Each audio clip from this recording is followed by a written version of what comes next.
And now a public service announcement from a group of college researchers. Do you eat crappy food? Do you overeat? Are you no longer able to see your feet when you're standing up? In other words, are you fat?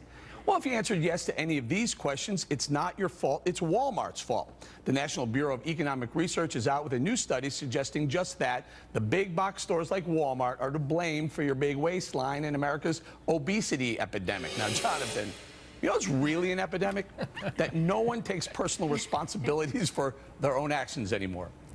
Yeah, I mean, Eric, this is the height of claptrap irresponsibility. I mean, to your point, you have free will. You decide what you put in your body. I happen to think that there's no obesity epidemic. I think there's a success epidemic because companies like Walmart have made quality food so cheap and so accessible that our problem is overeating, not starving to death. I'd certainly rather be a few pounds heavier than to be starving to death like they are in North Korea, Cuba, countries that don't have the capitalists like Walmart. Right. So, Wayne, it's kind of like blaming the fast car you're driving for that speeding ticket you just got.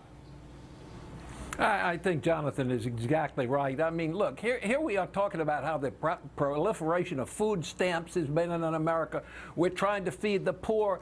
People can't afford food, all of that. And somebody turns around and blames Walmart for it. Give me a break. It's an individual responsibility. You are responsible for what you eat, what you put in your body, how you do that. If Walmart was selling poison, would you say, gee, it's their fault because I went out and bought it when it's clearly labeled poison? Right. I mean, it's nuts. So to put the blame on Walmart is the dumbest thing I've ever heard in my life. But Juan, everyone loves to blame Walmart for everything that's evil, bad, right?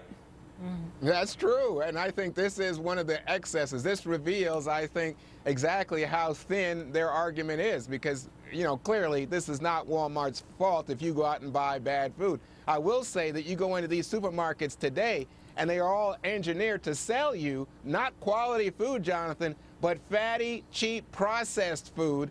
The minute you walk in, and it's certainly when you're leaving, when you're at the checkout counter, they've got every candy for your kid to grab onto. So? Well, Juan, are you so weak, Juan, that you are automatically sold by somebody trying to sell you something? And the point is that in America, we spend 6% of our disposable income on food. You know, in countries like Pakistan and the Middle East, they spend 25, 30, 40, 50%. So, you know, all they've made is life better and cheaper for us all. Let me get this straight, Jonathan. If you like to go for the candy that we have salad, it's your point.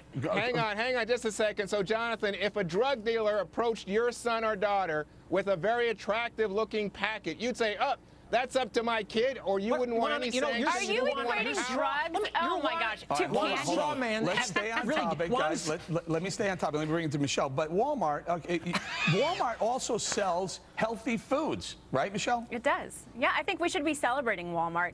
It has reduced the cost of living for Americans. It has hired thousands and thousands of people who were unemployed. They are a good thing. And look, blaming Walmart for people being fat is like blaming a spoon for people being fat. It's stupid. Go ahead, John. Yeah, well, this is the left's perception of business, that they're drug dealers. And to Michelle's point, Juan, I think to make that comparison, I'm truly, your straw men have jumped the shark big time. Wayne? Well, I think, as I said, it's prima facie. Walmart is selling food. Everybody wants to sell the best food possible. They're selling health foods. There are health foods all over the United States. There are health stores all over the United States. We have everybody's trying to say people want healthy food. They don't want bad food. To say that somebody's out there purveying bad food deliberately, as I said, is ludicrous. Right, all right. Don't blame them. Don't blame the store. People that. Juan, go ahead. What? I said, tell the Cheetos people that. Well, yeah, but that's not Walmart's fault. Oh, come on. Walmart provides fresh produce to people who wouldn't get it. All right, I think they're a good thing. They're not drug dealers. We're going to leave. Well, Cheetos, you know, some people say are as addicting as drugs. Coming up, imagine